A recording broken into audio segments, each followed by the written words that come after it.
नमस्कार, मी तुषार Manohar पुयाड Phoenix academy Wardha या YouTube चॅनलवर तुमचे सर्वांचे सहर्ष स्वागत करत आहे। कराडे सरांच्या मार्गदर्शनाखाली जी आपण फ्री लेक्चरची सिरीज चालू केली आहे त्यामधले हे आपले लेक्चर्स आहे। हे आपले इतिहासाचे लेक्चर चालू आहे, त्यामधला वैदिक संस्कृती हा आपला पाठ चालू आहे। यामध्ये जे पहिले 2 लेक्चर झाले प्राचीन इतिहासामधले ते आम्ही यूट्यूब चॅनलवरती अपलोड केलेले आहे। ठीक आहे, IBPS आणि TCS पॅटर्ननुसार तसेच येणारी जी पोलीस भरती आपल्या ठीक आहे, येणारी जी पोलीस भरती आहे त्या पोलीस भरतीसाठी सुद्धा हे लेक्चर्स तुमच्यासाठी म्हणजे उपयोगात असतील। ठीक आहे, या पद्धतीचे आपण या ठिकाणी लेक्चर्स कव्हर करत आहे। नेक्स्ट आपण आपल्या टॉपिककडे वैदिक संस्कृती म्हणजे काय, वैदिक संस्कृती कशा पद्धतीचे प्रश्न येतात आणि कशा पद्धतीचे मागील प्रश्न आलेले त्या ओरिएंटेडच आपण घेणार आहे। ठीक आहे, खूप असा भांबट पसारा आपण घेणार नाही या ठिकाणी, महत्त्वाचं आपण आपल्या लेक्चरला सुरुवात करू। ठीक आहे, 1 मिनिट। ओके, विंद म्हणजे ज्ञान, या ठिकाणी लक्षात ठेवायचं। वैदिक संस्कृती बघू आपण थोडक्यात थोडीशी माहिती बघू। बघा, विंद म्हणजे ज्ञान होय। विंद म्हणजेच काय, विंद म्हणजेच ज्ञान होय, या ठिकाणी लक्षात ठेवा। आणि विंदापासून वेद हा शब्द निर्माण झाला, यावरती तुम्हाला प्रश्न येतो कोणत्या शब्दापासून वेद निर्माण झाला, या ठिकाणी लक्षात ठेवायचं। विंद, बघा, विंद म्हणजे ज्ञान आणि विंद या शब्दापासून, ठीक आहे, विंद पासून वेद हा शब्द निर्माण झाला। वेद शब्द कशापासून झाला, विंद। विंद म्हणजेच काय, ज्ञान, या ठिकाणी लक्षात ठेवा। आणि वेदापासून वैदिक शब्द तयार झाला, या ठिकाणी लक्षात ठेवायचा। हा म्हणजे बेसिक आपली माहिती, म्हणजे सर्वांना माहिती असली पाहिजे। ठीक आहे, नेक्स्ट म्हणजेच काय, वेद हे अपौरुषेय मानले जाते। या ठिकाणी अपौरुषेय म्हणजे की त्याला पुरुषांनी लिहिलेलं नाही, की ते अपौरुषेय म्हणजे देवतांनी लिहिले अशा पद्धतीने ते मानले जाते। या ठिकाणी वेद कसे आहे, अपौरुषेय। तुम्ही डायरेक्ट यावरती फोकस करा। वेद हे कसे आहे, अपौरुषेय आहे। अपौरुषेय म्हणजेच काय, ते डायरेक्ट देवाने लिहिलेलं आहे, ते अपौरुषेय या ठिकाणी असं म्हणलं जाते, म्हणजे ते पुरुषांनी लिहिलेलं नाही। ठीक आहे, वेद हे म्हणजे अस्तित्वात डायरेक्ट आलेले असं त्यांचं म्हणणं आहे। वेद कसे आहे, मग अपौरुषेय। या ठिकाणी तुम्हाला प्रश्न येऊ शकतो, वेद कसे आहेत। ठीक आहे, या ठिकाणी हे बघा, हे मी ते हिडन करतो। ठीक आहे, वेद हे रिकामी जागा मानले जातात। कसे मानले जातात, या ठिकाणी बघा, आता अपौरुषेय मानले जातात। कसे मानले जातात, अपौरुषेय। ठीक आहे, यावरती डायरेक्ट तुम्हाला असा प्रश्न येऊ शकतो। नेक्स्ट प्रश्न काय येऊन, वैदिक संस्कृतीचे 2 भाग केले जाते। वैदिक संस्कृती कोणती किती भाग केले जाते, 2 भागामध्ये डिवाइड केले जाते वैदिक संस्कृती। कोणत्या 2 भागामध्ये, एक बघा, वैदिक संस्कृती 2 भागामध्ये डिफाइन केली जाते। कोणत्या 2 भागामध्ये, बघा, पहिला भाग म्हणजेच काय, पूर्व वैदिक किंवा ऋग्वैदिक काळ। पहिला भाग कोणता, पूर्व वैदिक किंवा ऋग्वैदिक। ठीक आहे, या ठिकाणी लक्षात ठेवा। आणि ते इसवी सन पूर्व 1500 ते इसवी सन पूर्व 1000 पर्यंत आपण सिंधू संस्कृतीचा काळ बघितला आहे की नाही। सिंधू संस्कृतीचा काळ कुठून कुठपर्यंत आहे, 3500 आहे ना, 3500 ते 1500 पर्यंत। ठीक आहे, इसवी सन पूर्व, हे बघा, हे इसवी सन पूर्व आहे। इसवी सन पूर्व हे कसा, सिंधू संस्कृतीचा। आणि तिथूनच पूर्व वैदिक काळ किंवा ऋग्वैदिक काळ म्हणजेच काय आपण त्याला म्हणतो, इसवी सन पूर्व 1500 ते 1000 पर्यंतचा जो काळ आहे तो कुठपर्यंत आहे, इसवी सन पूर्व 1500 ते इसवी सन पूर्व 1000 पर्यंतचा जो काळ आहे त्याला काय म्हणतो, तो पूर्व वैदिक किंवा ऋग्वैदिक काळ म्हणतो। आणि दुसराच वैदिक काळातला दुसरा जो हे आहे, याच्यामधलाच 2 भागामधला दुसरा भाग म्हणजेच उत्तर वैदिक काळ, म्हणजेच काय, इसवी सन पूर्व 1000 ते इसवी सन पूर्व 600 पर्यंत हा डिफाईन केला जातो। कुठून कुठपर्यंत, यावरती तुम्हाला प्रश्न आलेला आहे मागच्या वेळेस, यावेळेस फक्त थोडंसं लक्ष द्या। पूर्व वैदिक काळ, याच्यामध्ये 2 वैदिक संस्कृती किती भाग पडतात, 2 भाग पडतात। ठीक आहे, कोणकोणते भाग पडतात, 2 भागापैकी पूर्व वैदिक म्हणजेच याला काय म्हणतो आपण, ऋग्वैदिक। पूर्व वैदिक यालाच काय म्हणतो आपण, म्हणजे ऋग्वैदिक काळ, इसवी सन पूर्व 1500 ते 1000। आपण लिंक लावत लावू 3500 पासून तर 1500 पर्यंत आपला जो सिंधू संस्कृतीचा काळ होता ते संपला। त्याच्यानंतर इसवी सन पूर्व 1500 ते इसवी सन पूर्व 1000 इथपर्यंत काय, पूर्व वैदिक किंवा ऋग्वैदिक म्हणजेच काय, वैदिक संस्कृतीचा जो पहिला पार्ट आहे तो याच्यामध्ये कव्हर झाला। दुसरा म्हणजेच काय, उत्तर वैदिक काळ, म्हणजेच काय, इसवी सन पूर्व 1000 ते इसवी सन पूर्व 600 पर्यंतचा जो काळ आहे त्याला काय म्हणतो आपण, उत्तर वैदिक काळ या ठिकाणी म्हणला जातो किंवा उत्तर वैदिक डिफाईन केला जातो। या ठिकाणी लक्षात ठेवा। नेक्स्ट म्हणजेच बघू, आर्य सर्वात आधी बघा, आर्यांनी मागच्या वेळेस आर्य आपण बघितलं, आर्य कुठून आले काय आले ते मागच्या याच्याने बघितलं, पण आर्य सर्वात आधी पंजाबात वसले। कुठं वसले आर्य हे बाहेर देशातून आले। कुठं आले तर कुठं कोण्या ठिकाणी मग बसले ते, ठीक आहे, आर्य हे सर्वात आधी कुठं बसले, पंजाबात वसले। कुठं बसले, पंजाबात वसले किंवा बसले, या ठिकाणी लक्षात ठेवायचं। त्यांनी त्याला ब्रह्मरुद्र म्हटले। त्यांनी त्याला काय म्हटलं, मग ब्रह्मवृत्त असे म्हटले। कशाला, बघा, आर्य हे सर्वात आधी कुठं बसले, पंजाबमध्ये बसले, त्यांनी त्याला काय म्हटलं, ब्रह्मवृत्त म्हटले। या ठिकाणी लक्षात ठेवायचं। नेक्स्ट म्हणजे नंतर ते गंगा यमुना नंतर ते काय झालं, गंगा आणि यमुना, या ठिकाणी लक्षात ठेवा, गंगा यमुना दुआबाद आले, त्यांनी यास आर्यवृत्त असे म्हटलं, ठीक आहे. दुआब म्हणजे दोन नद्याचा प्रदेश, ठीक आहे, या ठिकाणी लक्षात ठेवायचं.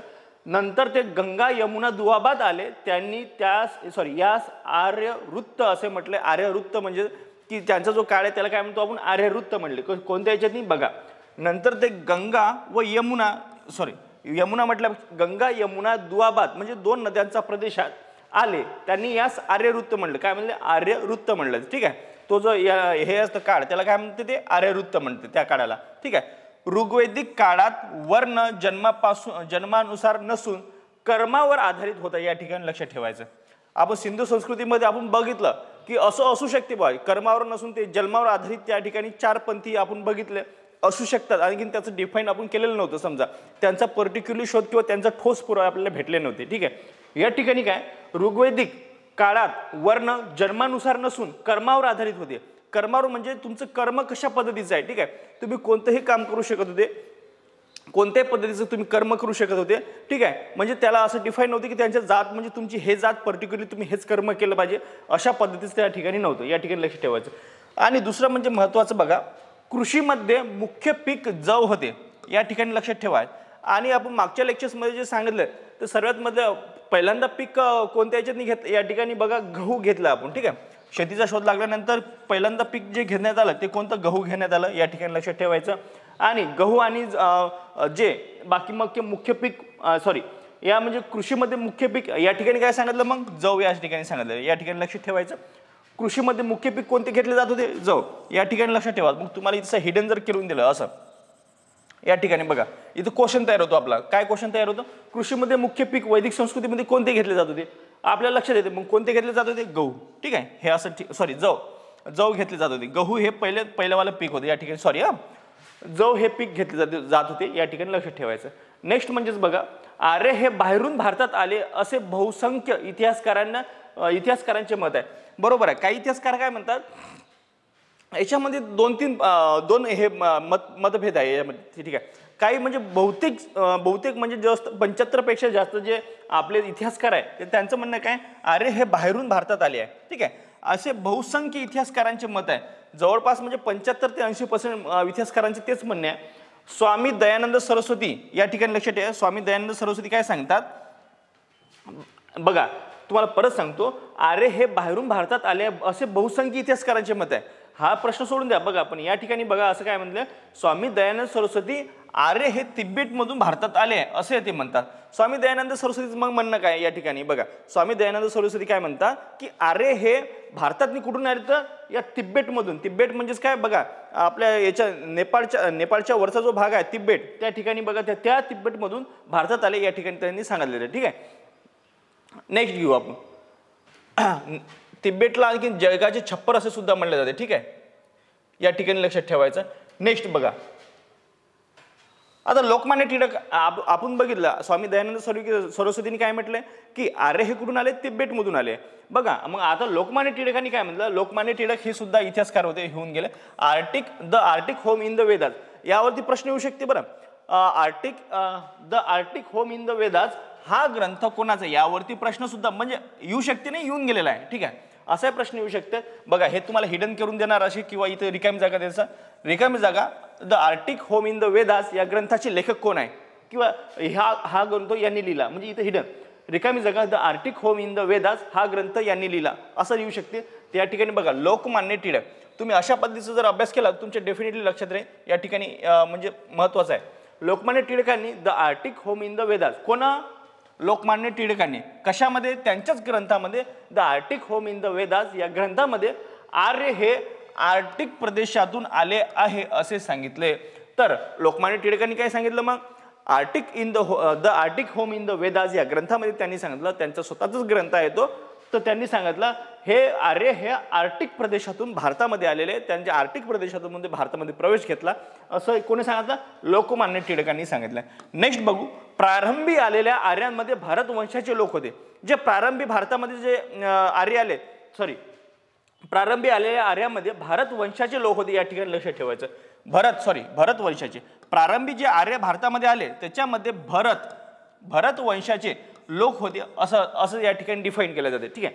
प्रारंभी जे आर्य भारतामध्ये आले आणि त्याच्यामध्ये प्रारंभी जे आर्य आपल्या याच्यामध्ये आले काय आलेले जे प्रारंभी आर्य सॉरी एका मिनिटे की जे प्रारंभी आर्य आले आपल्या इकडे तर त्याच्यामध्ये भरतवंशाचे लोक होते या ठिकाणी लक्षात आणि भरतवंशाचे लोक असल्यामुळे त्याला आपल्या जे भूमीला त्याला काय नाव भारत नाव असे पडलं असं सुद्धा काही काही थेरे मांडल्या जातात ठीक आहे एक मिनिट नंतर बघू आपण आपल्या देशाला भरतवंशावरूनच भरतवर्ष असे नाव मिळाले या ठिकाणी लक्षात ठेवायचं आहे म्हणजे या ठिकाणी बघा की जे प्रारंभी जे आलेले जे लोक होते ते कसे होते भरतवंशी होते आणि त्यांच्या नावावरूनच काय आपल्या देशाला भरतवंशावरूनच भारत किंवा भारतवर्ष असे नाव मिळाले आहे या ठिकाणी हा पॉईंट लक्षात ठेवायचा म्हणजेच काय हा तुम्हाला एक महत्त्वाचा प्रश्न होऊ शकतो कोणावरून नाव मिळाले तर भरतवंशाचे जे लोक प्रारंभी आले आपल्या इकडे आपल्या भूमीवरती त्यामुळेच भारताला असे नाव मिळाले या ठिकाणी हे प्रश्न येऊ शकतो तुम्हाला नेक्स्ट म्हणजेच काय नेक्स्ट बघा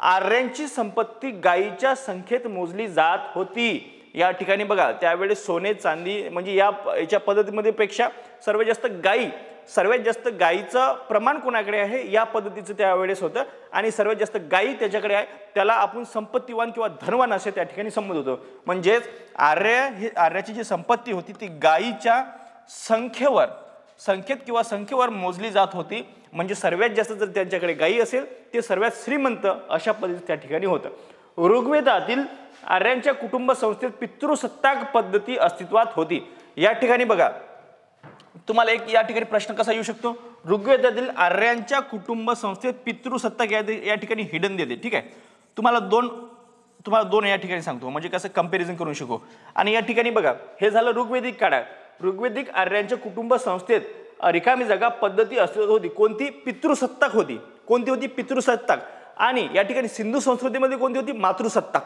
ठीक आहे सिंधू संस्कृतीमध्ये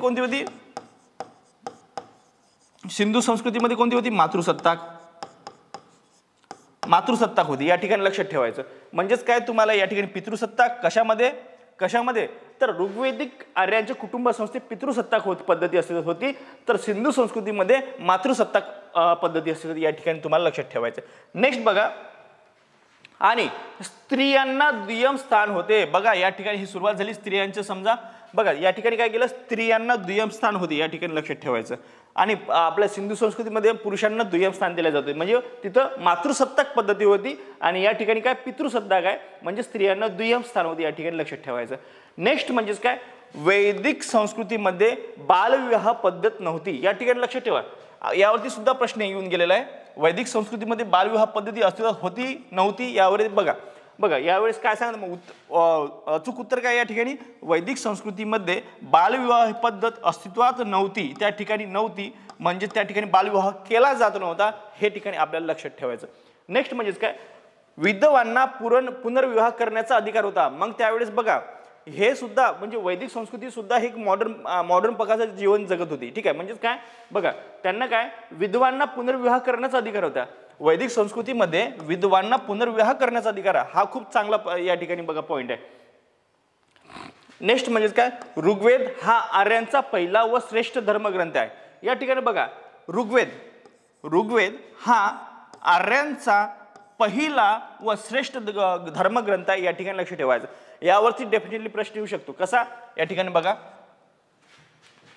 या ठिकाणी हिडन केला जाईल आणि तुम्हाला म्हटलं जाईल हा ग्रंथ आर्यांचा पहिला व श्रेष्ठ धर्मग्रंथ होता ऋग्वेद यजुर्वेद सामवेद आणि अथर्ववेद यापैकी तुम्हाला 4 ऑप्शन पैकी या ठिकाणी बघा काय दिला जाईल मग ऋग्वेद आपण आन्सर टिक करून येणार आहे ऋग्वेद हा आर्यांचा पहिला श्रेष्ठ धर्मग्रंथ होता या ठिकाणी आपल्याला डिफाइन करता आहे नेक्स्ट बघा काय ऋग्वेदामध्ये एकूण 10 मंडले असून या ठिकाणी बघा ऋग्वेदामध्ये हेच ऋग्वेद हा आर्यांचा पहिला आणि श्रेष्ठ धर्मग्रंथ होता तर त्याच ऋग्वेदामध्ये एकूण 10 म्हणजेच 10 मंडले असून काही सूक्ते किंवा श्लोक आहे त्याच्यामध्ये 10 मंडले किती मंडले आहे अशा पद्धतीचा प्रश्न येतो ठीक आहे तर किती मंडले आहेत 10 मंडले असून काही सूक्ते व श्लोक सूक्ते म्हणजे सूक्ते किंवा श्लोक सूक्तेलाच आपण काय म्हणतो श्लोक म्हणतो जसे की आपल्या भगवद्गीतेमध्ये श्लोक दिलेला आहे तशा पद्धतीचं याच्यामध्ये सुद्धा श्लोक दिलेला आहे त्या या ठिकाणी लक्ष ठेवा ऋग्वेदामध्ये एकूण किती मंडले आहे तर 10 मंडले आणि काही सूक्ते किंवा श्लोक आहे या ठिकाणी लक्ष ठेवायचं नेक्स्ट बघू आपण या ठिकाणी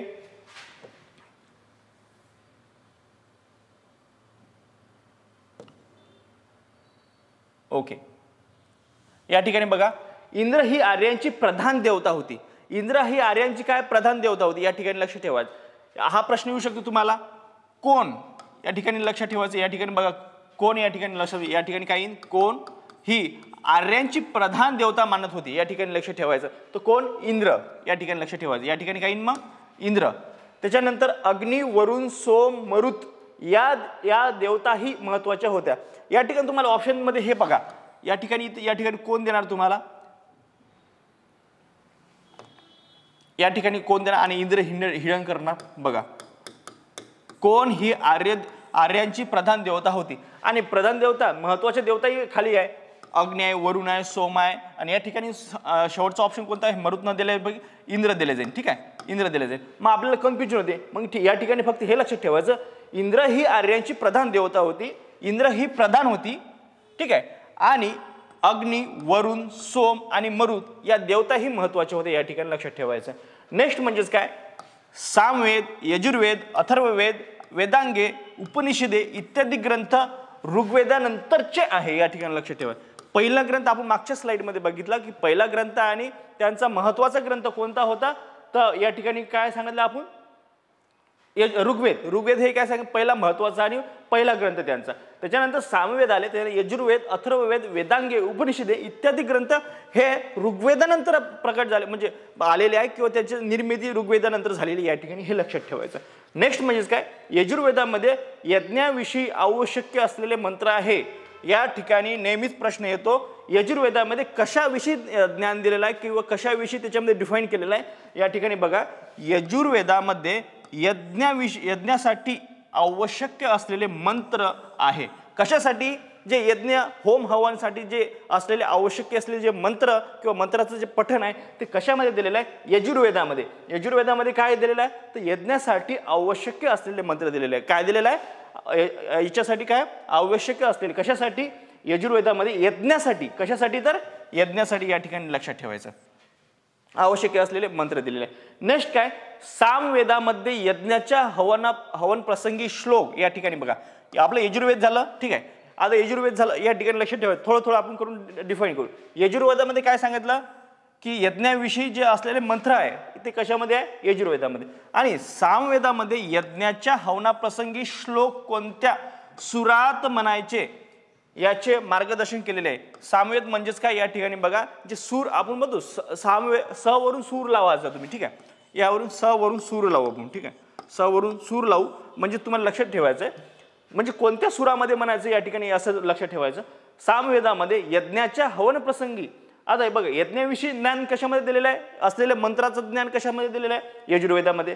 आणि सामवेदामध्ये काय दिलं मग यज्ञाच्या हवन प्रसंगी श्लोकाचं कोणत्या सुरात म्हणायचं म्हणजे जे सूर असते तो कोणत्या पद्धतीचा लावायचा म्हणायचे तर याचे मार्गदर्शन सामवेदामध्ये केलेलं आहे हे सुद्धा लक्षात ठेवायचं. बघा या ठिकाणी स वरून सूर लक्षात ठेवू आपण. ठीक आहे, नेक्स्ट बघू याच्यामध्ये वेद मंत्र गाण्याचे एकूण 36 प्रकार आहे. या ठिकाणी जे वेद मंत्र आहे त्याचे गाण्याचे म्हणजे त्याचे म्हणण्याचे किती प्रकार आहे किंवा गाण्याचे किती प्रकार आहे ते एकूण 36 प्रकार आहे. 36 प्रकारामध्ये ते वेगवेगळ्या प्रकारे पठण किंवा मंत्र उच्चारले जाऊ शकतात. या ठिकाणी बघा वेद मंत्र गाण्याचे एकूण किती किंवा उच्चाराचे किती प्रकार आहे 36 प्रकार आहे सामवेदात दिलेले आहे. कुठे आहे तर सामवेदामध्ये दिलेले आहे. कोणत्या वेदामध्ये सामवेदामध्ये. या ठिकाणी बघा आणि बघा सामवेद म्हणजेच भारतीय संगीताचे उगमस्थान होय.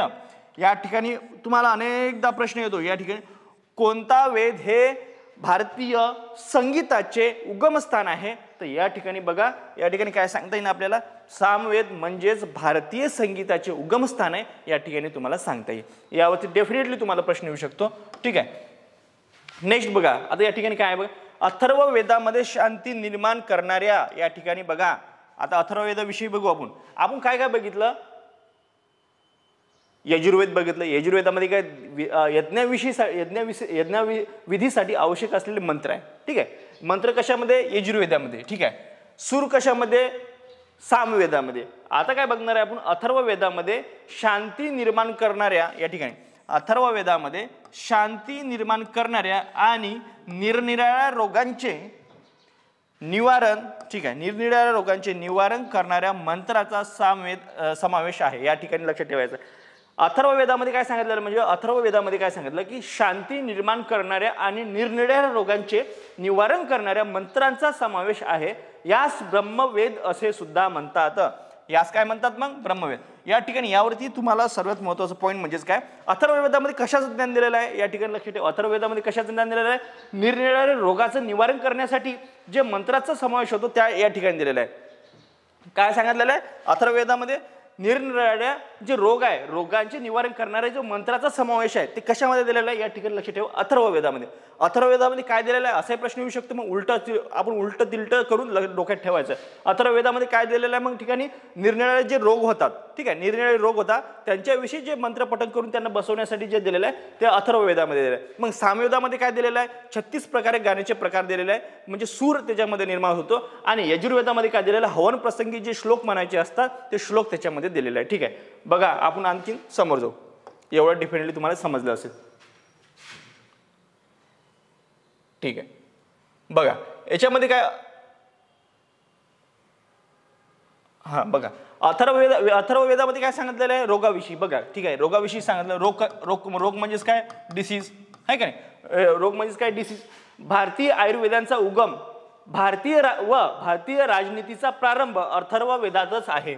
या ठिकाणी बघा त्यामध्ये काय सांगितलेलं? भारतीय आयुर्वेदाचा ऍक्च्युली बरोबरच आहे. हे बघा आयुर्वेद म्हणजे काय? रोगाविषयी संबंधित आहे, हे तुम्ही डिफाईन करू शकता. पण महत्वाचं काय? भारतीय राजनीतीचा प्रारंभ. राजनीतीच म्हणजे काय? राजकीय शक्ती किंवा पॉलिटिक्स. या ठिकाणी लक्ष ठेवा.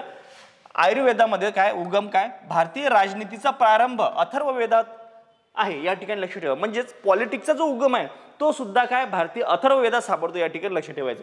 आपल्याला आयुर्वेदाचं आपल्याला माहितीच आहे. आपल्याला डिसीज सापडलं म्हणजे तिचं आहे आरोग्यशास्त्र. त्या ठिकाणी आपल्याला भारतीय आयुर्वेदाचा किंवा आयुर्वेदाचा जो उगम आहे तो आपल्याला आपण सांगू शकतो की अथर्ववेदामध्ये झाला. पण दुसरा एक पॉईंट यामध्ये, ठीक आहे, भारतीय राजनीती म्हणजेच काय? पॉलिटिक्स.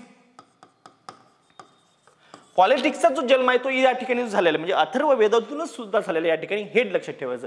हा सुद्धा प्रश्न तुमच्यासाठी डिफाईन महत्वाचा प्रश्न आहे बरं का. नेक्स्ट बघा, उपनिषदास वेदांत असेही म्हणतात. जे उपनिषद आहे त्याला आपण काय म्हणतो? वेदांत सुद्धा म्हणला जाते. या ठिकाणी लक्षात ठेवायचं. उपनिषदास काय म्हणला जातो? जे उपनिषद असतात त्याला आपण वेदांत असे सुद्धा म्हणलं जाऊ शकतो. ठीक आहे, या ठिकाणी लक्षात ठेवायचं. नेक्स्ट काय म्हणलं या ठिकाणी? मांडुक्य किंवा मुंडक. मांडुक्य किंवा मुंडक या उपनिषदातून सत्यमेव जयते घेतलेले आहे. या ठिकाणी लक्षात ठेवा. हा तर प्रश्न कितीकदा आला या ठिकाणी बघा.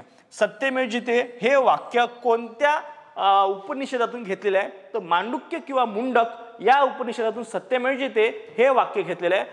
गावातील प्रमुखास ग्रामिणी असे म्हणायचे. जे गावातील प्रमुख होता त्यास काय म्हणत होते? या ठिकाणी बघा हा पॉईंट डायरेक्ट इकडे आला. हा दुसरा पॉईंट होता. तर या ठिकाणी लक्षात समजून घ्या तुम्ही. ठीक आहे, ठीक आहे. या इथून दुसरा पॉईंट होता. हा गावातील प्रमुखास ग्रामिणी म्हणायचे. जी गावातील जो प्रमुख होता, ठीक आहे, आपण सरपंच म्हणतो, त्या ठिकाणी काय म्हणलं जातं? त्याला गावातील प्रमुखास ग्रामिणी. गावातील प्रमुखास काय म्हणत होते? ते ग्रामिणी म्हणत होते. या ठिकाणी आणि या ठिकाणी लक्ष ठेवा. प्रश्न कसा? सत्यमेव जयते हे वाक्य कोणत्या उपनिषदातून घेतलंय? तर कोणत्या? मांडुक्य किंवा मुंडक या उपनिषदातून घेतलेलं हे ठिकाणी या ठिकाणी लक्ष ठेवायचं. नेक्स्ट म्हणजेच काय? कुटुंब संस्थेच्या प्रमुखास. या ठिकाणी लक्ष ठेवा. कुटुंब संस्थेच्या प्रमुखास गृहपती म्हणत असे. काय म्हणत असे? गृहपती. आणि गावातील प्रमुखास काय म्हणायचे? ग्रामिणी म्हणायचे. काय म्हणायचे? तर ग्रामिणी म्हणायचे. आणि कुटुंब संस्थेच्या प्रमुखास गृहपती म्हणत असे. या ठिकाणी लक्ष ठेवायचं. या ठिकाणी दुसरं आणखी नेक्स्ट पॉईंट बघा. 4 पुरुषार्थ म्हणजेच धर्म, अर्थ, काम, मोक्ष आर्यांच्या जीवनामध्ये अस्तित्वात होते. या ठिकाणी लक्ष ठेवा.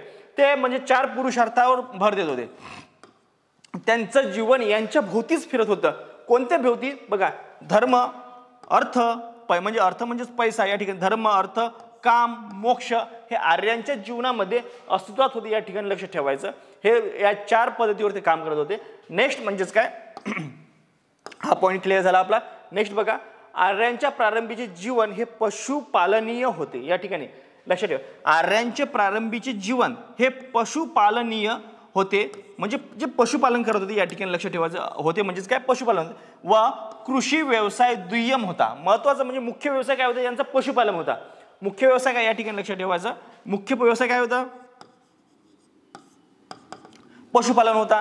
आणि दुय्यम म्हणजे कृषी व्यवसाय हा काय होता, दुय्यम व्यवसाय होता. या ठिकाणी लक्ष ठेवा, पशुपालन हा यांचा मुख्य व्यवसाय होता आणि कृषी व्यवसाय हा यांचा दुय्यम होता. आपण सिंधू संस्कृतीमध्ये काय बघितलं, कृषी आणि उद्योग सुद्धा या ठिकाणी बघितलं. त्या ठिकाणी पशुपालन बघितलं का नाही, हे तुम्हाला म्हणजे थोडे थोडे पॉईंट असे कोरिलेट करत चालायचं, म्हणजे जेणेकरून आपला प्रश्न चुकला नाही पाहिजे. ठीक आहे, आर्यांचे प्रारंभीचे जीवन पशुपालनीय होते व कृषी व्यवसाय हे दुय्यम होते, या ठिकाणी लक्षात ठेवायचं. नेक्स्ट पॉईंट बघू आपण काय आहे या ठिकाणी. आर्य प्राणी पाळत व त्यातील घोडा हा महत्वपूर्ण प्राणी होता. आपल्याला सिंधू संस्कृतीमध्ये घोडा दिसला का नाही, त्या ठिकाणी आपल्याला ते कन्फ्यूज केल्या जाऊ शकते. या ठिकाणी बघा, आर्य प्राणी पाळत, हो आपल्याला समजलं की आर्य प्राणी पाळत, पण त्यातील घोडा हा महत्वाचा प्राणी होता असे दिसते. या ठिकाणी प्रश्न येऊ शकतो, हे हिडन केलं जाऊ शकते. ठीक आहे, या ठिकाणी बघा, आर्य प्राणी पाळत व त्यातील रिकामी जागा हा महत्वाचा प्राणी होता असे दिसते. तो कोणता होता, घोडा. आलं की नाही आपलं उत्तर. ठीक आहे, काय होता प्राणी, मग घोडा होता. ठीक आहे, नेक्स्ट बघू. आर्य लोक भारतात येण्यापूर्वी मध्य आशिया. ठीक आहे, आर्य भारतात येण्यापूर्वी काय झालं बघा, या ठिकाणी बघा, आर्य कुठून आपले समजा आपल्या टिळकांनी मत पाळलं, आपले आर्टिक वरून आले. यांनी सांगितलं स्वामी दयानंद सरस्वती की ते तिबेटमधून आले. पण या ठिकाणी बघा, आर्य म्हणजे वेगवेगळे, प्रत्येकाचे व्ह्यू वेगवेगळे असू शकतात. बघा, पण या ठिकाणी काय सांगितलेलं आहे, त्यांचे व्ह्यू तुम्ही लक्षात ठेवा. कारण जर परीक्षेत जर त्यांचे व्ह्यू जर विचारले, त्यांचे जर विचार विचारले, तर ठीक आहे, तर तुम्हाला ते मांडता आले पाहिजे. ठीक आहे, म्हणजे मांडता आले म्हणजे डायरेक्ट एका वाक्यात उत्तर त्याचं देता आलं पाहिजे. ठीक आहे, आर्य लोक भारतात येण्यापूर्वी मध्य आशिया व इराणमध्ये राहत असावेत असे मॅक्स मुलर हा जर्मन संशोधक म्हणतो. मॅक्स मुलर जर्मन शास्त्रज्ञ काय म्हणतो, या ठिकाणी लक्षात ठेवा. आर्य भारतात येण्यापूर्वी म्हणजे आर्यांचं भारतात आगमन होण्यापूर्वी ते मध्य आशिया किंवा इराणमध्ये राहत असावेत असे कोणाला वाटतं, मॅक्स मुलर हा जर्मन संशोधक आहे, तो इतिहासकार आहे, त्याला वाटतं. काय वाटतं त्याला, की आर्य हे भारतात येण्यापूर्वी मध्य आशिया व इराणमध्ये राहत असावे, त्याला वाटते. त्यांना काही पुरावे सापडले, त्याच्यावरून त्यांनी असू शकते की त्यांना तसं वाटावं. बघा आता नेक्स्ट पॉईंट या ठिकाणी कव्हर करू. ठीक आहे, आर्य आपल्या शत्रूचा उल्लेख दास किंवा दास्यू असा करत असे. या ठिकाणी बघा, परत तुम्हाला प्रश्न येऊ शकतो. ठीक आहे, काय प्रश्न येऊ शकतो, आर्य आपल्या शत्रूचा उल्लेख रिकामी जागा असा करत असे. कसा करत असे, दास. या ठिकाणी लक्ष, आपण काय म्हणतो, आपल्याला दास म्हणजेच काय, आपली दास किंवा दासी. आपण आतापर्यंत काय ऐकत आलो, दास किंवा दासी आहे ना. दास किंवा दासी म्हणजेच काय, आपली सेवा करणारी किंवा सेविका किंवा सेवक आहे का नाही, अशा पद्धतीचं आपल्याला माहित होतं. पण या ठिकाणी बघा, जे वैदिक संस्कृतीमध्ये काय बघा, आर्य आपल्या शत्रूचा उल्लेख काय करत होते, दास किंवा दास्यू. या ठिकाणी लक्षात, दास किंवा दास्यू म्हणजे तुम्हाला कन्फ्युजन करण्यासाठी हा म्हणजे क्वेश्चन बनू शकते. या ठिकाणी जे कन्फ्युजन करणारे ते आपण असे बघणारच आहे. ठीक आहे, आर्य आपल्या शत्रूचा उल्लेख काय करत होते रे, मग दास किंवा दास्यू करत होते. या ठिकाणी लक्षात ठेवा.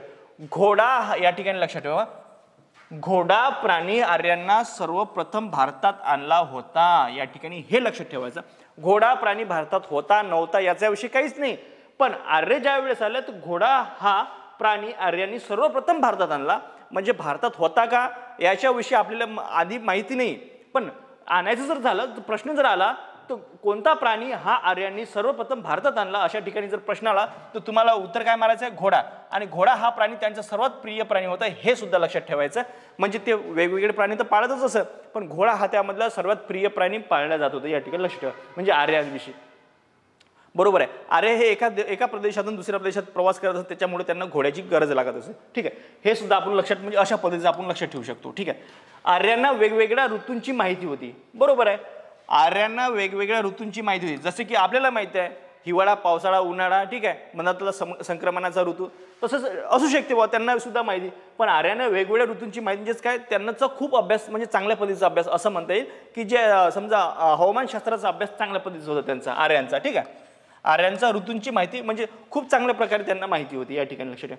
कारण बघा, ऋतूंची माहिती घेण्यासाठी बघा, जे राजस्थानी लोक असतात, की जे समजा त्यांचं भटक्या प्रमाणाचं जे जीवन असतं, त्यांना सर्वात जास्त याच्याविषयी माहिती असते. कारण का बरं असेल, की त्यांना माहीत असते की या ठिकाणी असा जर पाऊस झाला, तर आपल्याला या ठिकाणी स्थलांतरित करावं लागेल, किंवा त्या ठिकाणी जास्त हिरवळ असू शकते, म्हणजे त्या ठिकाणी आपल्याला चारा जास्त उपलब्ध होऊ शकतो.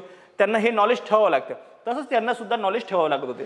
आपण अशा पद्धतीचं लक्षात ठेवू शकतो. बघा नेक्स्ट, आर्य कास्य या धातूपासून शस्त्र बनवत असत. या ठिकाणी लक्षात ठेवायचं, आर्य हे कोणत्या धातूपासून, प्रश्न येऊ शकतो, कोणत्या धातूपासून शस्त्र बनवत असत. बघा आर्य हे कोणत्या धातूपासून शस्त्र बनवत असत, तर कास्य धातूपासून. कोणत्या धातूपासून, कास्य धातूपासून. या ठिकाणी लक्षात ठेवा. नेक्स्ट बघा, आर्य असलेली चाके सर्वप्रथम आर्यांनी भारतात वापरली होती. आर्य असलेली चाके म्हणजेच काय, या ठिकाणी लक्षात ठेवा.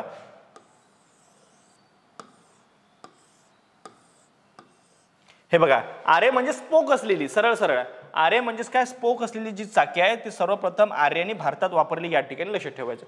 कोणी, आर्य असलेली चाके सर्वप्रथम आर्यांनी भारतात वापरली. या ठिकाणी असा प्रश्न येऊ शकतो, आर्य असलेली चाके सर्वप्रथम भारतात कोणी वापरली, असा हिडन प्रश्न येऊ शकतो. कोणी वापरली, आर्यांनी भारतात वापरली. या ठिकाणी हा प्रश्न क्लिअर झाला आपला. नेक्स्ट बघा काय आहे, तर आर्यांसाठी गाय हा संपत्तीचा प्रमुख स्रोत होता.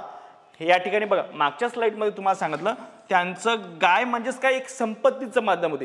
ज्यांच्याकडे सर्वात जास्त गायी ते सर्वात जास्त संपत्तीवान किंवा धनवान व्यक्ती असं मानलं जात होतं. काय बघा, आर्यांसाठी गाय हा संपत्तीचा प्रमुख स्रोत होता. काय होता आर्यांसाठी प्रमुख स्रोत, काय होता, संपत्तीचा प्रमुख स्रोत काय होता, असा प्रश्न येऊ शकतो. या ठिकाणी बघा, आर्यांसाठी कोण हा संपत्तीचा प्रमुख स्रोत होता. या ठिकाणी लक्षात, कोण, तर गाय. कोणता प्राणी, तर गाय. या ठिकाणी लक्षात ठेवायचं. नेक्स्ट बघा, धर्मगुरूंना व ऋषींना गायीचे दान दिले जात असे. मग बरोबर आहे, त्या ठिकाणी संपत्तीत जर गायी असेल, ठीक आहे, त्या ठिकाणी म्हणजे सर्वात मूल्यवान वस्तूच म्हणजे जर गाय असेल, तर त्या ठिकाणी काय, धर्मगुरूंना किंवा ऋषींना कोणत्याही ठिकाणी प्रकारे दान द्यायचं असेल तर त्या ठिकाणी काय दिलं जात होतं, मग गायीचं दान दिलं जात होतं. या ठिकाणी लक्षात ठेवायचं. आणि योद्धे, धर्मगुरू व सामान्य प्रजा यात समाजाची विभागणी केलेली होती. या ठिकाणी बघा, या ठिकाणी आपल्याला कशामध्ये विभागणी दिसते, कशामध्ये, योद्धे, धर्मगुरू व सामान्य प्रजा यात समाजाची विभागणी केलेली होती. हे आपल्याला या ठिकाणी दिसते. चौथा समूह शूद्रांचा होता. या ठिकाणी लक्षात ठेवायचं, चौथा समूह कसा होता, शूद्रांचा होता, जे दयनीय होते. या ठिकाणी आपल्याला कसे, आता वर्णव्यवस्था आपल्याला दिसून येते. ठीक आहे, वर्णव्यवस्था आपल्याला या ठिकाणी दिसून येते. म्हणजेच काय बघा, योद्धे, धर्मगुरू व सामान्य प्रजा यात समाजाची विभागणी केलेली होती. चौथा समूह शूद्रांचा होता या ठिकाणी, आणि ते दयनीय होते. त्यावेळेस शूद्रांवर खूप अत्याचार झाले. या ठिकाणी लक्ष ठेवा. म्हणजे योद्धे, मग आता धर्मगुरू, सामान्य प्रजा आणि चौथा समूह म्हणजे शूद्रांचा होता. या ठिकाणी लक्ष ठेवायचं. नेक्स्ट म्हणजेच काय, ऋग्वेदातील सर्वात महत्वपूर्ण वेद म्हणजेच देवता म्हणजे इंद्र. हा तर प्रश्न आपल्याला झालेच आहे. ठीक आहे, हा आपला पॉईंट झालेला आहे. ऋग्वेदातील सर्वात महत्वपूर्ण देवता म्हणजेच काय, इंद्र. या ठिकाणी लक्षात ठेवायचं. नेक्स्ट बघू आपण, जमात म्हणजेच लोकसंख्येचा एक लहान समूह. जमात म्हणजेच काय, या ठिकाणी हा लक्षात ठेवायचं. जमात म्हणजेच काय, लोकसंख्येचा एक लहान समूह. लोकसंख्येचा एक लहान समूह. या ठिकाणी लक्षात ठेवा, हा जन किंवा वीस म्हणून ओळखला जात असे. या ठिकाणी लक्षात ठेवा. जमात म्हणजे जात नाही या ठिकाणी, किंवा जमात म्हणजे बघा, जमात म्हणजेच काय, जमात म्हणजे लोकसंख्येचा एक समूह. हा जन किंवा जन किंवा वीस म्हणून ओळखला जात असे. या ठिकाणी लक्षात ठेवायचं. बघा या ठिकाणी हिडन दिलाय शोध. प्रश्न कुठे तयार होते आपण ते बघणार आहे. ठीक आहे, म्हणजे जेणेकरून तुमचा प्रश्न चुकायलाच नको. जमात म्हणजेच काय, लोकसंख्येचा एक समूह. अशा ठिकाणी तुम्हाला हे एक वाक्य दिले जाईल. हा रिकामी जागा म्हणून ओळखला जात असे. अशा पद्धतीचा प्रश्न येतो. तर काय या ठिकाणी मग याचं उत्तर काय राहील, जन किंवा वीस म्हणून या ठिकाणी ओळखला जात असे. नेक्स्ट स्लाइड बघू आपण. बघा, ऋग्वेदात संपत्तीसाठी आणि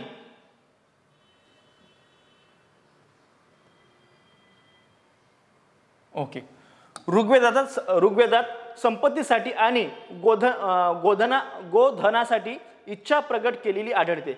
या ठिकाणी ऋग्वेदामध्ये काय, संपत्तीसाठी आणि गोधनासाठी इच्छा प्रगट केलेली आहे. बरोबर आहे, गोधन हेच म्हणजे सर्वश्रेष्ठ धन होते त्यांच्यासाठी. ठीक आहे, परंतु कन्या प्राप्तीसाठी नाही असे दिसते. या ठिकाणी लक्षात, परंतु कन्या प्राप्तीसाठी नाही असे दिसते. म्हणजे त्यांना कन्या प्राप्ती म्हणजे काय, स्त्रियांना दुय्यम स्थान दिले जात होते. या ठिकाणी आपल्याला डिफाईन करता येते.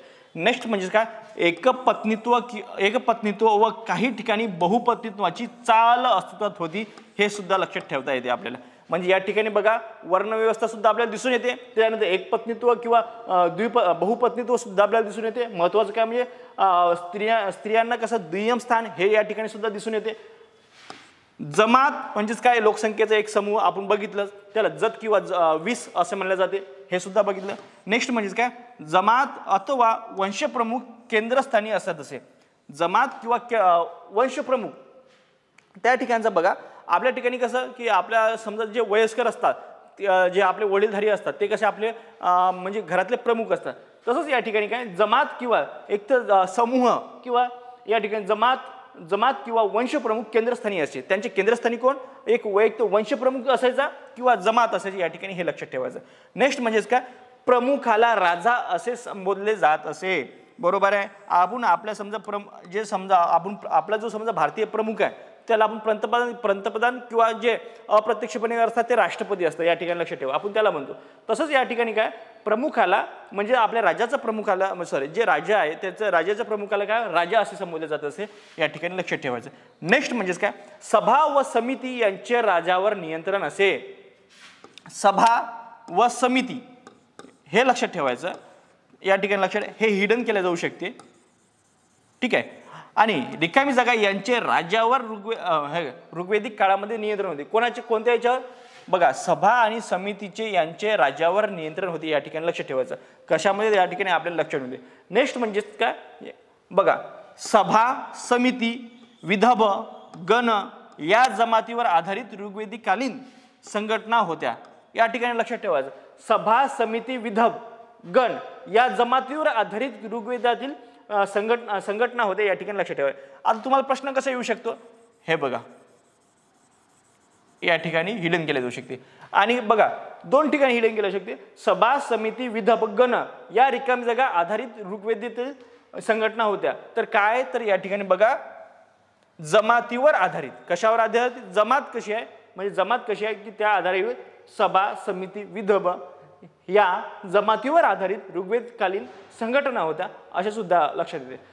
आणि दुसरा प्रश्न ऋग्वेदकालीन, या ठिकाणी हे सुद्धा तुम्हाला हिडन केले जाऊ शकते. काय सांगितले जाऊ शकते, सभा समिती विधब गण या जमातीवर आधारित रिकामी जागा काळातील संघटना होत्या, काय ऋग्वेदकालीन, हे या ठिकाणी लक्षात ठेवायचं प्रश्न.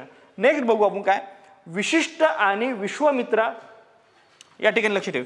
विशिष्ट आणि विश्वामित्रा हे दोन प्रसिद्ध धर्मगुरू याच काळामध्ये होऊन गेले, या ठिकाणी हे लक्षात ठेवायचं. या धर्मगुरू होते, या ठिकाणी लक्षात.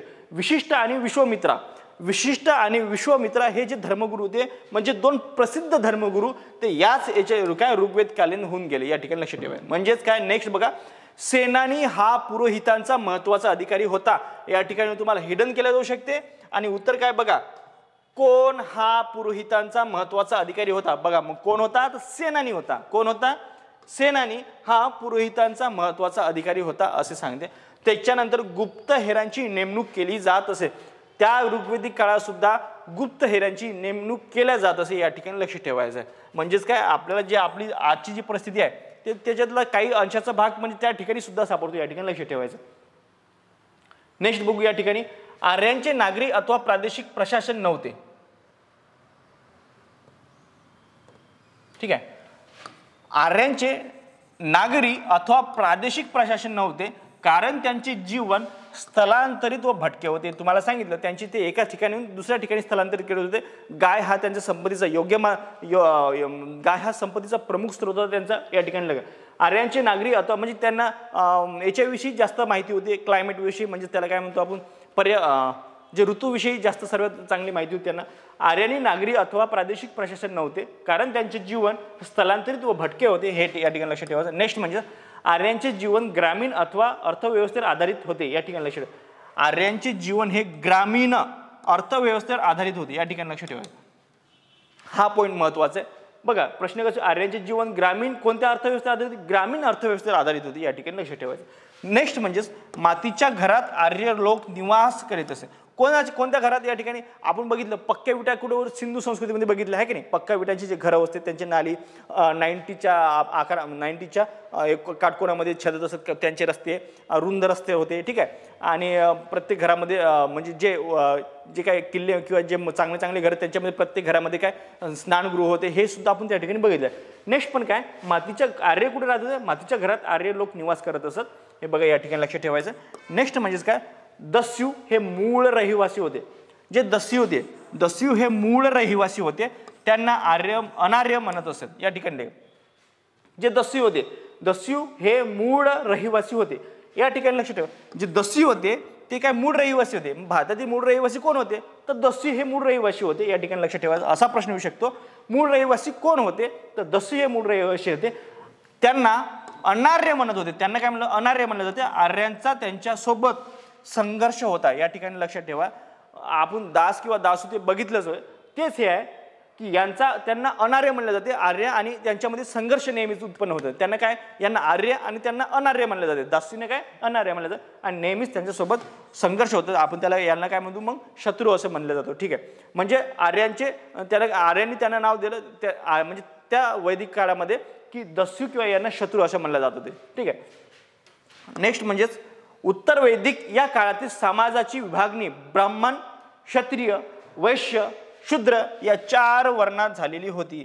उत्तर वैदिक या काळात समाजाची जी विभागणी होती, उत्तर वैदिक काळामध्ये जी समाजाची विभागणी होती म्हणजेच काय, इसवी सन पूर्व 1000 ते 600 उत्तर वैदिक जो काळ आहे आपण जे बघितलं पहिल्यांदा, उत्तर वैदिक या काळामध्ये समाजाची विभागणी ब्राह्मण, क्षत्रिय, वैश्य आणि शूद्र या 4 वर्णात झालेली होती. हे लक्षात ठेवायचं. कोणत्या काळामध्ये, तर उत्तर वैदिक काळामध्ये. या ठिकाणी लक्षात ठेवायचं. नेक्स्ट बघू आपण. नेक्स्ट याच्यामध्ये काय बघा, अनेक कर्मकांड ब्राह्मणांच्या मदतीने केली जात असे. या ठिकाणी हे लक्षात ठेवायचं. कर्मकांडामध्ये जे ब्राह्मणाचा उपयोग सर्वात जास्त त्या ठिकाणी केला जात होतं. अनेक कर्मकांड म्हणजे ब्राह्मणाच्या मदतीने, म्हणजे ब्राह्मण जे होते ते अनेक कर्मकांड त्यांच्या मदतीने केली जात होती. हे या ठिकाणी लक्षात ठेवायचं. नेक्स्ट म्हणजेच काय, ब्राह्मण, क्षत्रिय, वैश्य यांना वैदिक मतानुसार उपनयन करण्याचा अधिकार होता. पण याच्यामध्ये कोणाला अधिकार नव्हता, शूद्रांना उपनयन करण्याचा अधिकार नव्हता. या ठिकाणी लक्षात ठेवायचं. ब्राह्मण, क्षत्रिय, वैश्य यांना वैदिक मतानुसार उपनयन म्हणजेच काय, वेद पठण करण्याचं किंवा अनेक काही गोष्टी होते की ज्या करण्याचा अधिकार त्यांना होता. पण शूद्रावर मात्र त्या ठिकाणी अन्याय झालेला दिसतो आपल्याला. ठीक आहे. नेक्स्ट म्हणजेच काय, शूद्रांना गायत्री मंत्र पठण करण्याचा व वैदिक उपनयनाचा अधिकार दिलेला नव्हता. या ठिकाणी ओम भूर्भुवस्सुः जे मंत्र आहे, समजा गायत्री मंत्र म्हणतो, तो शूद्रांना गायत्री मंत्र पठण करण्याचा व वैदिक उपनयनाचा अधिकार नव्हता. या ठिकाणी आपल्याला लक्षात ठेवायचं. तुम्ही बघितले असेल की जे आपले कर्ण ही मूवी आहे, कर्ण हे जे सिरियल आहे त्याच्यामध्ये त्यांचा जो भाऊ असतो क्षोण, त्याच्या म्हणजे त्यांनी आपल्याला कर्णाला वाचवण्यासाठी गायत्री मंत्राचं पठण केले होते त्यावेळेस. ठीक आहे. असं म्हणजे सिरियलमध्ये एक तुम्हाला पार्ट सांगत आहे की त्यावेळेस काय, त्याचा भाऊ जो कर्ण असतो आणि कर्णाचा भाऊ जो शोण असतो, कर्णाला वाचवण्यासाठी शोण हा म्हणजेच गायत्री मंत्राचं पठण करतो. पठण केल्यामुळे म्हणजे त्यांना काय म्हणलं जाते, शोण आणि कर्ण त्यावेळेस शूद्र मानले जात होते. ठीक आहे. मग त्यांनी पठण केलं म्हणून त्यांच्या तोंडामध्ये ते जे पिघळलेलं जे सोनं असतं ते टाकले जाते आणि त्याचा मृत्यू होतो. म्हणजेच त्यावेळेस त्यांना शूद्रांनी जर गायत्री मंत्र जर पठण केलं त्याला मृत्यूची शिक्षा दिली जात होती. अशा पद्धतीचं म्हणजे मला थोडक्यात एवढं सांगायचं आहे तुम्हाला, किंवा त्यांना शिक्षा दिली जात होती असं सांगायचं होतं. नेक्स्ट बघू आपण काय. ठीक आहे. ओके. वैश्य किंवा व्यापारी हे करदाता होते. या ठिकाणी लक्षात ठेवा, जो कर देण्याचं काम कोण करत होते, वैश्य किंवा व्यापारी. वैश्य किंवा व्यापारी हे काय करत होते, करदाता होते. या ठिकाणी लक्षात ठेवायचं. नेक्स्ट म्हणजेच काय, उत्तर वैदिक काळात गोत्र पद्धती अस्तित्वात होती. आता गोत्र पद्धती बघा, गोत्र म्हणजे आता ते मलाही सांगता येणार नाही गोत्र पद्धती काय. तर गोत्र पद्धती म्हणजे आपलं जे गोत्र आहे ते असं एक वेगळ्या पद्धतीचं कदाचित मला वाटते ते जात गोत्र हे खूप म्हणजे किचकट बाब आहे, त्याच्यामध्ये न गेलेलंच बरं. म्हणजेच बघा, उत्तर वैदिक काळात गोत्र पद्धती अस्तित्वात आली. या ठिकाणी लक्षात ठेवायचं. नेक्स्ट म्हणजेच काय, आश्रम व्यवस्था अस्तित्वात आलेली होती. उत्तर वैदिक काळामध्ये काय आश्रम व्यवस्था अस्तित्वात आली होती, ज्यामध्ये आश्रमामध्येच काय आपलं शिक्षण दिलं जातं. या ठिकाणी लक्ष ठेवायचं. याचे 4 प्रकार होते. कशाचे? आश्रमाचे. बघा, आश्रम व्यवस्था अस्तित्वात आलेली होती व याचे 4 प्रकार होते. एक बघा, याच्या 4 प्रकार पडायचे याचे आश्रम व्यवस्थेमध्ये. बघा, ब्रह्मचर्य, गृहस्थ, तिसरं म्हणजे वनप्रस्थ आणि चौथा म्हणजे संन्यास. या ठिकाणी बघा, म्हणजे जीवनाचे 4 त्यांनी भाग केलेले होते. सरळ सरळ कोणते कोणते? बघा, ब्रह्मचर्य. पहिल्यांदा जे समजा शिक्षणाचं काळ होतं त्याला ब्रह्मचर्य पाळलं जात होतं त्यावेळेस. दुसरं म्हणजे गृहस्थ, म्हणजे त्यावेळेस लग्न करून त्या ठिकाणी म्हणजे आपला संसार केला जातो. तिसरं म्हणजे वनप्रस्थ, म्हणजे वनात निघून जाणे. तिसरा प्रकार म्हणजेच काय? वनामध्ये निघून जाणे किंवा वनामध्ये भटकती करणे. चौथा म्हणजेच काय? संन्यास घेणे. हा या 4 पद्धतीचे ते जीवन जगत होते. या ठिकाणी लक्ष ठेवायचं. नेक्स्ट म्हणजेच काय? उत्तर वैदिक काळात आर्य संस्कृती ब्राह्मणी व उत्तर वैदिक काळात आर्य संस्कृती ब्राह्मणी प्रभावाखाली होती. म्हणजे ब्राह्मणांचा प्रभाव त्यांच्यावर खूप मोठा होता. ते जे सांगत होते तशा पद्धतीने वागत होते. नेक्स्ट म्हणजेच काय? भौतिक प्राप्तीसाठी देवांची पूजा केली जात असे. त्यावेळेस सांगितलं होन हवन किंवा जे काही असेल विविध प्रकारे त्यांच्या म्हणजेच काय भौतिक प्राप्तीसाठी, म्हणजे आम्हाला सुख प्राप्त व्हावं किंवा आम्हाला संपत्ती प्राप्त व्हावी, धनदेवता आमच्यावर प्रसन्न व्हावा, यासाठी ते काय करत होते की प्राप्तीसाठी देवांची पूजा केली जाते, देवाची अर्चना केली जात होती. ठीक आहे, या ठिकाणी लक्ष ठेवायचं. नेक्स्ट म्हणजेच काय?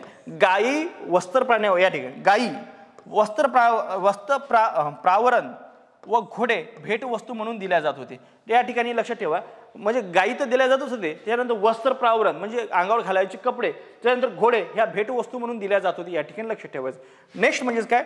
आर्यांनी वैदिक संस्कृती विकसित केली होती.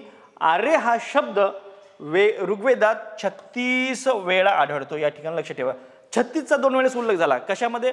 बघा, जे सामवेदामध्ये किती सूर सांगितले? 36. आणि या ठिकाणी सुद्धा आर्य शब्द हा ऋग्वेदामध्ये किती वेळेस उच्चारण्यात आला? या ठिकाणी लक्षात ठेवायचं. किती वेळेस? तर 36 वेळा या ठिकाणी लक्षात ठेवायचं.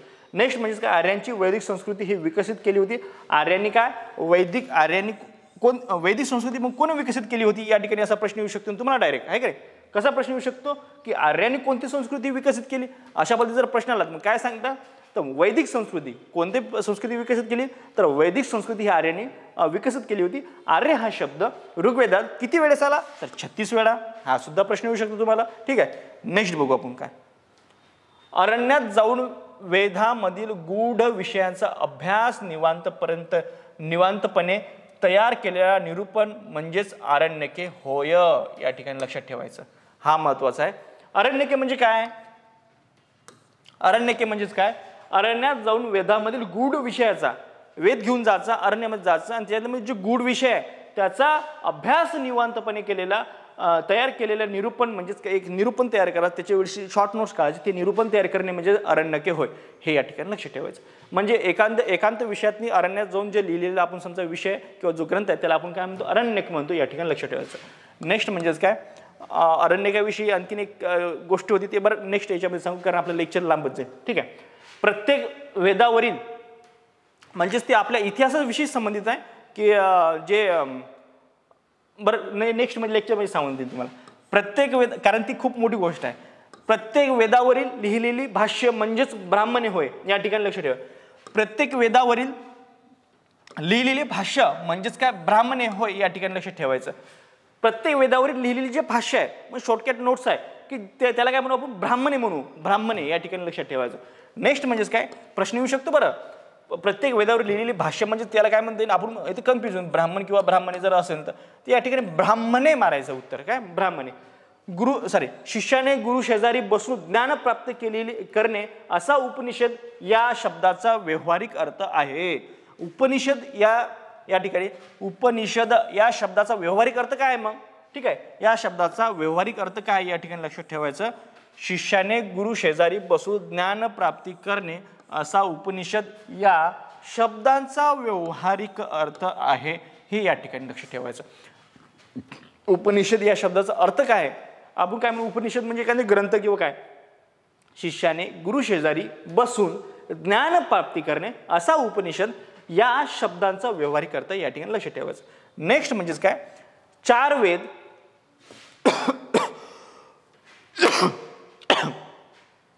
4 वेद 108 उपनिषद 18 पुराणे, 18 उपपुराणे, 6 वेदांगे, 6 दर्शने म्हणजेच काय षटदर्शने, 4 स्मृती इत्यादी वाङ्मय आहे.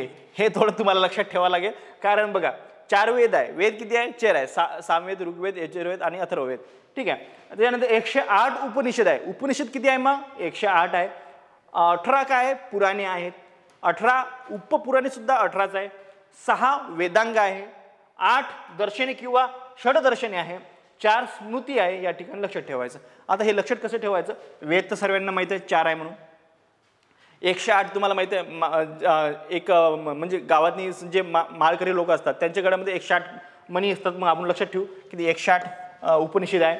18 पुराणे आहे. कशा बघा असं लक्षात ठेवायचं, जे पुराण जे समजा पुराणे आणि उपपुराणे हे 18 आहे, म्हणजे हे 2 लक्षात ठेवू आपण. याला कंपॅरिझन करून लक्षात ठेवू. 18 आहे. आज 6 वेदांग आहे आणि 6 दर्शने आहे. या ठिकाणी लक्षात ठेवा. हे 6 वेदांगे आणि दर्शने हे आपल्याला 2 लक्षात ठेवायचे. वेदांगे आणि दर्शने हे 6 आहे. नेक्स्ट 4 स्मृती इत्यादी वाङ्मय आहे. या ठिकाणी हे लक्षात ठेवायचं.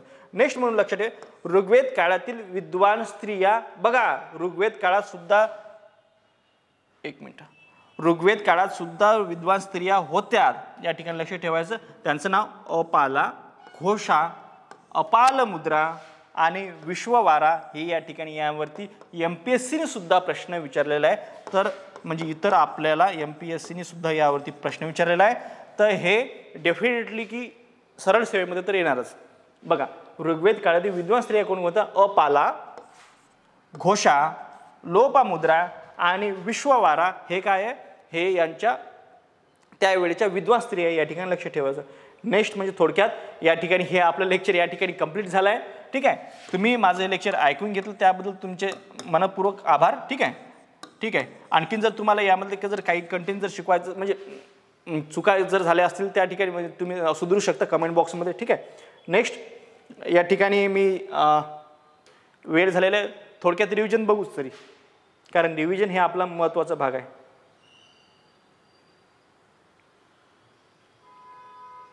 फास्टमध्ये रिव्हिजन 5 मिनिटामध्ये, 5 मिनिटाचे 10 मिनिटं होतातच. ठीक आहे. काही टेन्शन नाही. थोडंसं फक्त लंब लेक्चर होईल तुमच्यासाठी. ठीक आहे. थोडक्यात फास्ट घेऊ आपण. ओके. बघा सुरुवातीपासूनच घेतो. ठीक आहे. विंद म्हणजे ज्ञान होय, आणि विंदापासून वेद हा शब्द निर्माण झाला आहे. सरळ सरळ वेदापासून वैदिक हा शब्द तयार झाला. नेक्स्ट काय बघितलं? वेद हे अपौरुषीय मानले जातात. वेद संस्कृतीचे 2 भागामध्ये केले जाते. एक म्हणजे पूर्व वैदिक किंवा ऋग्वेदिक काळ, याच्यामध्ये इसवी पूर्व 1500 ते इसवी पूर्व 1000 पर्यंत येतो. आणि दुसरं म्हणजे उत्तर वैदिक काळ, इसवी पूर्व 1000 ते इसवी पूर्व 600. त्याच्यानंतर आर्य सर्वात आधी पंजाबात वसले. त्यांनी त्याला ब्रह्मपुत्र असे म्हटले. नंतर ते गंगा, यमुना, दुआबाद म्हणजे 2 नद्यांचा प्रदेश आले. त्यांनी यास आर्यवृत्त म्हटले. ऋग्वेदिक काळात वर्ण जन्मापासून नसून कर्मावर आधारित. हे पहा ऋग्वेदिक काळात नाही, जे पहिला समजा जो सर्वात पहिला पूर्व ऋग्वेदिक काळामध्ये या ठिकाणी लक्षात ठेवायचं, तो जन्मावर आधारित नसून हे बघा याच्यामध्ये जन्मावर आधारित होतं. या ठिकाणी लक्षात ठेवायचं. बरं उत्तर वैदिक काळामध्ये जन्मावर आधारित होतं, पण काय ऋग्वेदिक काळामध्ये नव्हता. या ठिकाणी लक्षात ठेवायचं, म्हणजे तुम्हाला लक्षात ठेवायला खूप सोपं जाईल. ऋग्वेदिक काळात वर्ण ही जन्मावर आधारित नसून कर्मावर आधारित होते. तो म्हणजे या ठिकाणी कन्फ्युजन होणार नाही. कृषीमध्ये मुख्य पीक गहू होते. या ठिकाणी लक्षात ठेवायचं. गहू हे आपण मुख्य पीक सिंधू संस्कृतीमध्ये बघितलं होतं. आर्य हे बाहेरून भारतात आलेले असे बहुसंख्य इतिहासकार यांचे मत आहे. स्वामी दयानंद सरस्वती काय म्हणतात तर हे तिबेटमधून भारतात आले होते. आणि नेक्स्ट म्हणजेच काय आपलं हे लोकमान्य टिळक काय म्हणतात त्यांच्या ग्रंथामध्ये the Arctic home in the Vedas या ग्रंथामध्ये काय म्हणतात की आर्टिक प्रदेशातून भारतात आले होते. कोण? आर्य. प्रारंभी आलेल्या आर्यांमध्ये भारतवंशाचे लोक होते. आपल्या देशाला भरतवंशावरूनच भारत हे नाव पडले. हे या ठिकाणी लक्षात ठेवायचं.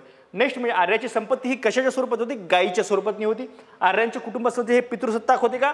पद्धती अस्तित्वात होती. पण आर्यांच्या कुटुंबासाठी पितृसत्ताक अस्तित्वात होती. आणि सिंधू संस्कृतीचं जर बघितलं तर मातृसत्ताक पद्धती अस्तित्वात होती. स्त्रियांना दुय्यम स्थान होते. नेक्स्ट वैदिक संस्कृतीमध्ये बालविवाह पद्धत नव्हती. या ठिकाणी लक्षात ठेवायचं.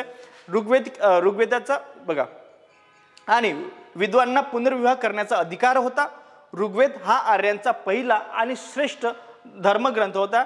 वेदामध्ये एकूण 10 मंडले असून काही सूक्ते किंवा श्लोक होते. हे सुद्धा लक्षात ठेवायचं. नेक्स्ट काय बघितलं आपण या ठिकाणी लक्षात ठेवायचं. बघा कोण तर इंद्र हा आर्य या ठिकाणी लक्षात ठेवायचं. इंद्र ही आर्यांची प्रधान देवता होती. अग्नी, वरुण, सोम, मरुत हे देवताही महत्त्वाच्या होत्या. सामवेद, यजुर्वेद, अथर्ववेद, वेदांगे, उपनिषद इत्यादी ग्रंथ वेदानंतरचे आहेत हे सुद्धा लक्षात ठेवायचं आपल्याला. नेक्स्ट म्हणजेच काय, यजुर्वेदामध्ये काय यज्ञविधीसाठी आवश्यक असलेले जे मंत्र आहेत त्या ठिकाणी सांगण्यात आले होते. नेक्स्ट काय, सामवेदामध्ये काय सूर म्हणजे सुराविषयी माहिती दिली, यज्ञाच्या हवनाप्रसंगी शूर किंवा श्लोकामध्ये जे म्हणायचे होते त्याचे वेगळे मार्गदर्शन केले. आणि वेद मंत्र गाण्याचे एकूण 36 प्रकार होते आपण या ठिकाणी बघितले सामवेदामध्ये दिलेले. सामवेद म्हणजेच भारतीय संगीताचे उगमस्थान हे या ठिकाणी सांगितलेले आहे. अथर्ववेदामध्ये शांती निर्माण करणाऱ्या आणि निरनिराळ्या रोगांचे निवारण करणाऱ्या मंत्राचा समावेश हे कशामध्ये दिलेला आहे, अथर्ववेदामध्ये. सोबतच अथर्ववेदामध्ये पॉलिटिक्स याचा सुद्धा उपयोग करण्यात आहे. यास ब्रह्मवेद असे सुद्धा म्हणतात. ब्रह्मवेद कशाच म्हणतात मग असं जर प्रश्न आला तर अथर्ववेद असं म्हणतात. नेक्स्ट थोडक्यात बघू आपण. ठीक आहे, बरोबर. बघा, भारतीय आयुर्वेदाचा उगमस्थान व भारतीय राजनीतीचा प्रारंभ कशामध्ये सापडतो, आपला अथर्ववेदामध्ये सापडतो. ठीक आहे. उपनिषदास वेदांत असे सुद्धा म्हणतात जे उपनिषद असतं. मांडुक्य किंवा मुंडक या उपनिषदातून सत्यमेव हे वाक्य घेतलेले आहे, जे त्याच्यानंतर काय गावातील प्रमुखास ग्रामणी असे म्हणत, कुटुंब संस्थेच्या प्रमुखास गृहपती म्हणत असे. 4 पुरुषार्थ म्हणजेच धर्म, अर्थ, काम, मोक्ष यांच्या जीवनामध्ये अस्तित्वात होते. त्यानंतर आर्यांच्या प्रारंभीचे जीवन हे पशुपालनी होते व कृषी व्यवसाय त्यांचे दुय्यम व्यवसाय होता. आर्य प्राणी पाळत व त्यातील घोडा हा महत्त्वपूर्ण प्राणी होता. आणि असं डिफाईन केले जाते, घोडा हा भारतात कोण आणला, आर्यांनीच आणला. आर्य लोक भारतात येण्यापूर्वी मध्य आशिया व इराणमध्ये राहत असावे असं मॅक्स मुलर या इतिहास जर्मन शास्त्रज्ञाचं म्हणजे म्हणणे होतं. नेक्स्ट बघू आपण. आर्य आपल्या शत्रूंचा उल्लेख दास किंवा दास करत असे.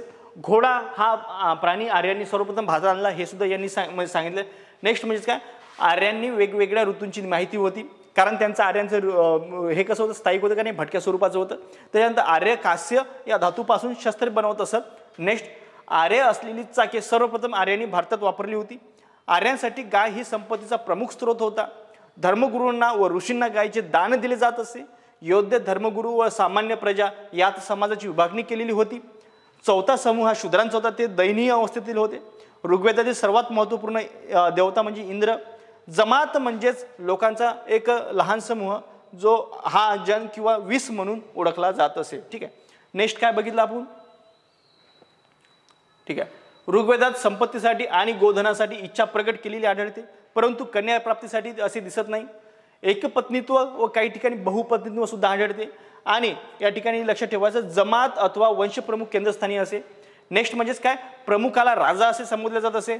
सभा व समिती यांचे राज्यावर नियंत्रण असे. सभा, समिती, विधव, गण या जमातीवर आधारित ऋग्वेदिकालीन संघटना होत्या. विशिष्ट आणि विश्वामित्र हे 2 प्रसिद्ध धर्मगुरू याच काळात निघून गेले. सेनानी हा पुरोहितांचा महत्त्वाचा अधिकारी होता. गुप्तहेरांची नेमणूक सुद्धा त्या ठिकाणी केली जात होती.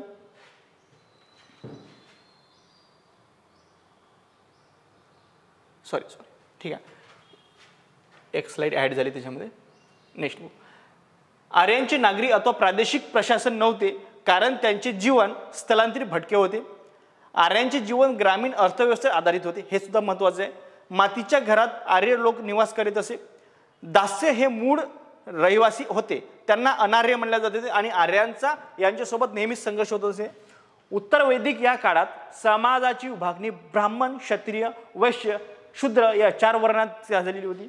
अनेक कर्मकांड करण्यासाठी ब्राह्मणाच्या मदतीचा उपयोग केला जात असे. ब्राह्मण, क्षत्रिय, वैश्य आणि वैदिक मतानुसार उपनयन करण्याचा अधिकार होता, पण शूद्रांना गायत्री मंत्र पठण करण्याचा आणि वैदिक उपनयन करण्याचा अधिकार नव्हता, या ठिकाणी लक्षात ठेवायचं.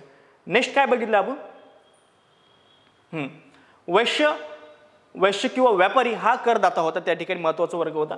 उत्तर वैदिक काळात गोत्र पद्धती अस्तित्वात होती.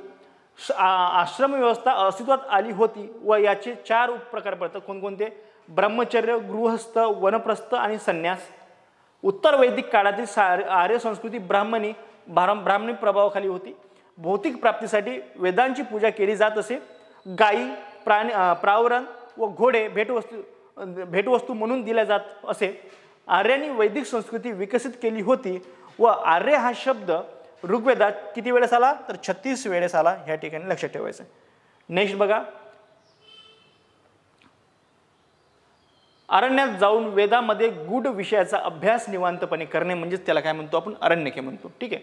त्याच्यानंतर प्रत्येक वेदावरील लिहिलेली भाष्य म्हणजेच ब्राह्मणे होय.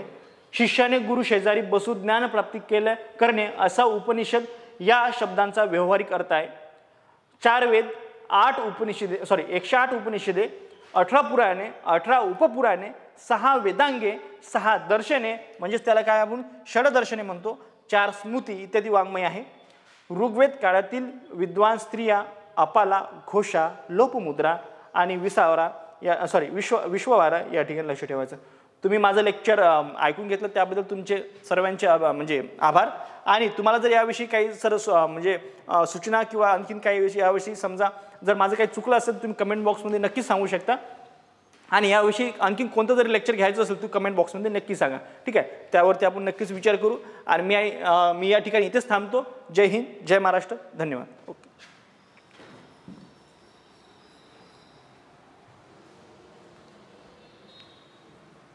जास्तच मोठं झालं.